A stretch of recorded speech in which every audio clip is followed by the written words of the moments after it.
Hello guys, gold तो हम सब ने किसी ना किसी फॉर्म में कभी ना कभी इन्वेस्ट करा ही होगा, मगर अब हम इसको एक रेगुलर इन्वेस्टमेंट जैसे स्टॉक को डेट के रिप्लेसमेंट के तौर पर भी देखने लग गए हैं। आज हम डिस्कस करेंगे कि कैसे प्रेजेंट एरा में जहां global financial landscape constantly shift हो रहा है, वहीं लोग अपनी वेल्थ को प्रोटेक्ट करने के लिए गोल्ड को अपना रहे हैं।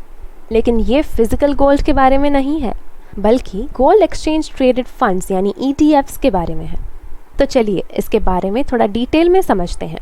क्या आपको पता है गोल्ड का वैल्यू टाइम के टेस्ट को पार कर चुका है और सेंचुरीज से रिलायबल स्टोर ऑफ वेल्थ बन चुका है। गोल्ड हमेशा से फाइनेंस वर्ल्ड में एक स्पेशल प्लेस रखता आ रहा है। इसके इंट्रिंसिक वैल्यू एक टैंजिबल एसेट के फॉर्म में मार्केट इंस्टेबिलिटी के अगेंस्ट प्रोटेक्शन प्रोवाइड करती है। जब भी मार्केट टर्बुलेंट होता है, गोल्ड की प्राइस बढ़ने लगती है, जो वेल्थ प्रिजर्वेशन के लिए इनवैल्यूएबल बन जाती है। गोल्ड का दूसरा एसेट्स के साथ लो कोरिलेशन होता है, स्पेशली इक्विटीज, जो गोल्ड को स्टॉक मार्केट वोलेटिलिटी के टाइम में पोर्टफोलियो बैलेंस करने के लिए आइडियल चॉइस बनाता है। पॉलिटिकल टेंशन्स या कॉन्फ्लिक्ट्स के टाइम पर भी गोल्ड बेनिफिट करता है, क्योंकि इन्वेस्टर्स इसे सेफ हैवन के फॉर्म में देखते हैं। गोल्ड का प्राइस US डॉलर से इन्वर्सली रिलेटेड होता है। जैसे जैसे डॉलर वीक होता है, गोल्ड का प्राइस बढ़ता है, जो करेंसी डीवैल्यूएशन के अगेंस्ट प्रोटेक्शन प्रोवाइड करता है।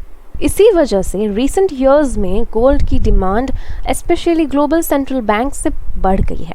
इसके अलावा गोल्ड को करेंसी की तरह प्रिंट नहीं किया जा सकता। इस वजह से इन्फ्लेशनरी प्रेशर्स के अगेंस्ट ये रेजिलियंट होता है। आइए अब ये जानते हैं कि कैसे गोल्ड ETFs गोल्ड इन्वेस्टमेंट का एक मॉडर्न अप्रोच है। गोल्ड ETFs एक इनोवेटिव इन्वेस्टमेंट व्हीकल है जो फिजिकल गोल्ड होल्ड किए बिना येलो मेटल का एक्सपोजर देता है। ये अपनी फ्लेक्सिबिलिटी, ईज ऑफ ट्रेडिंग और कॉस्ट इफेक्टिवनेस के वजह से बहुत पॉपुलर हो गए हैं। Now talking about its liquidity and accessibility, gold ETFs stock exchanges पर ट्रेड होते हैं, जो इन्हें हाईली लिक्विड बनाता है। इन्वेस्टर्स ETF यूनिट्स को स्टॉक्स की तरह इजीली बाय और सेल कर सकते हैं, जो गोल्ड मार्केट को इजीली एक्सेसिबल बना देता है। गोल्ड ETFs का सबसे बड़ा एडवांटेज उसकी प्राइसिंग ट्रांसपेरेंसी है, जिसका मतलब ये हुआ कि इन्वेस्टर्स इजीली गोल्ड का प्राइस और अपने गोल्ड होल्डिंग्स का परफॉर्मेंस मॉनिटर कर सकते हैं। Now coming to the storage facility, physical gold hold करने से स्टोरेज और सिक्योरिटी कंसर्न्स आते हैं, लेकिन गोल्ड ETFs ये वरीज एलिमिनेट करते हैं, क्योंकि इन्वेस्टर्स को मेटल फिजिकली स्टोर करने की ज़रूरत नहीं होती। Units of gold ETFs demat account में होल्ड होते हैं, जिससे चोरी होने का डर नहीं रहता। Now when we talk about affordability, ETF का एक्विजिशन कॉस्ट काफ़ी लो है एंड इसके लोअर कॉस्ट ऑफ एक्विजिशन के वजह से gold broader range of investors के लिए अफोर्डेबल हो जाता है, चाहे उनका बजट लिमिटेड क्यों ना हो।